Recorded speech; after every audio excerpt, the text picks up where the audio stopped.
안녕하십니까. 더불어민주당 박경민 대변인입니다. 요즘 브리핑할 주제가 많습니다. 오늘 오전에도 5가지 주제 그리고 최고위원회 결과에 대해서 말씀 올리겠습니다. 첫 번째 주제입니다. 길라임 대통령님, 검찰 조사 못 받겠다고 버티는 게 최선입니까? 박근혜 대통령이 2011년부터 차움병원을 이용하며 드라마 시크릿 가든의 여주인공인 길라임이라는 가명을 사용했고 병원의 VIP 시설을 마음대로 이용하면서 돈을 내지도 않은 채 융숭한 식사 대접까지 받았다고 합니다. 뿐만 아니라 최순실 씨 자매가 박 대통령을 위해 대리 처방으로 주사제를 받아갔고 대통령은 최 씨의 이름을 빌려 혈액 검사까지 한 정황이 포착되었습니다. 뇌물죄, 의료법 위반 등 죄목이 한두 가지가 아닙니다. 더욱이 차병원은 지난 5월 복지부로부터 체세포 복제배아 연구에 대해 조건부 승인을 받는 등 정부로부터 특혜를 받았다는 의혹을 사고 있습니다. 이게 유영아 변호사가 말하던 여성으로서의 사생활이라는 말입니까? 막장도 이런 막장이 없습니다. 박근혜 최순실 게이트는 여성이기에 앞서 국가 원수로서 대통령직을 수행하며 일어난 사건입니다. 변명의 여지가 없습니다. 이로써 검찰이 박근혜 대통령을 직접 조사해야 할 이유가 하나 더 추가되었습니다.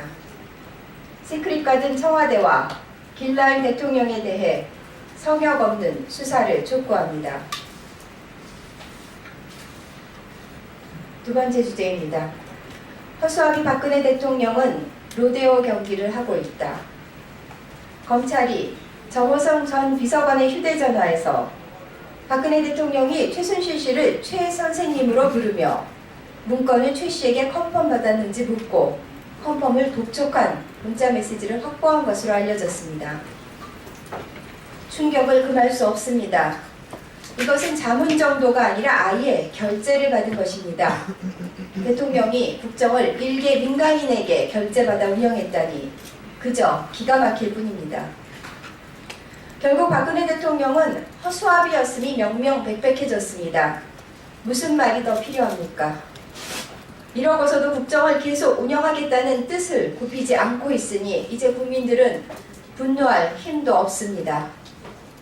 대통령은 지금 로데오 경기를 하고 있는 셈입니다.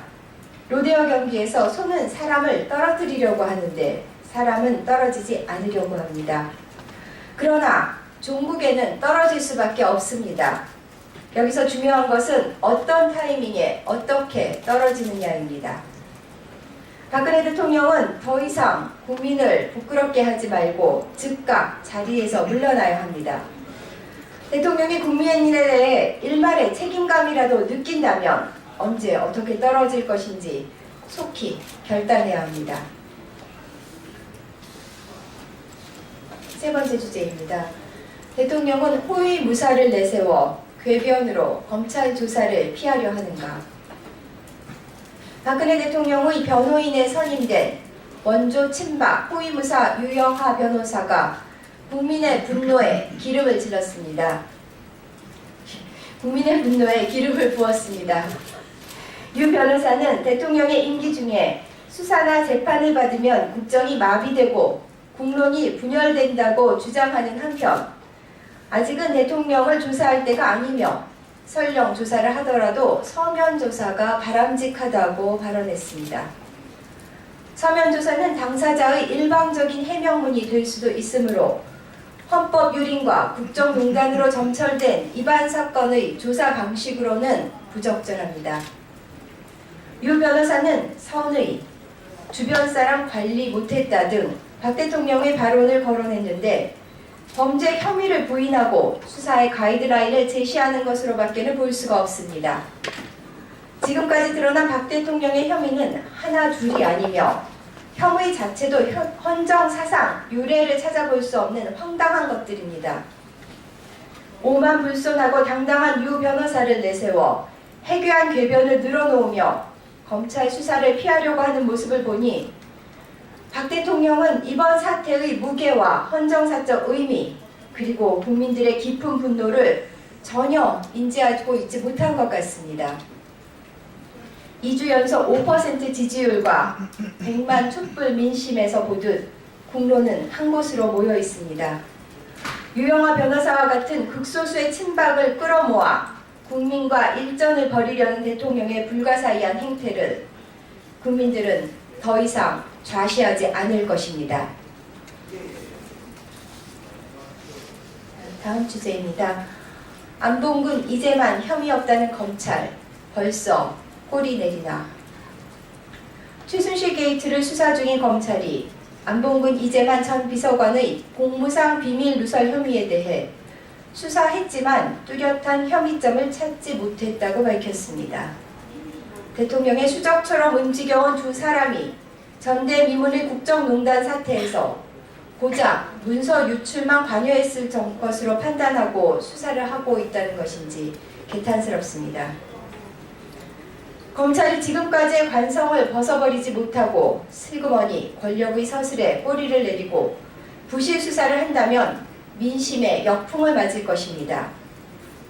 증거인멸 지침까지 짜맞춘 대응 시나리오대로 대통령이 움직이고 있는 상황에서 검찰은 늑장 수사를 하고도 모자라 그 의지를 의심받을 만큼 수사에 미온적입니다. 검찰은 똑바로 수사하십시오.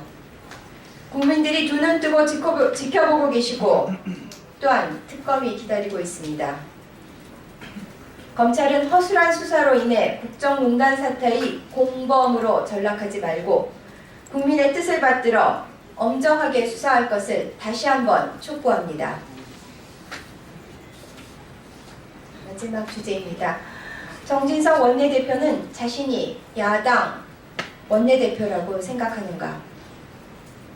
정진석 새누리당 원내대표가 어제 우리 당 문재인 전 대표의 대국민 기자회견에 대해 질서 있는 국정수습은 걷어차버리고 나라의 혼란만 부추겨 대한민국을 아노미 상태로 빠뜨릴 작정이냐면서 지금 대통령이 다 된 줄 착각하고 있다고 맹 비난했습니다. 지금 누가 누구를 비난하는 것입니까? 현 사태에 대해 새누리당이 무슨 할 말이 있단 말입니까?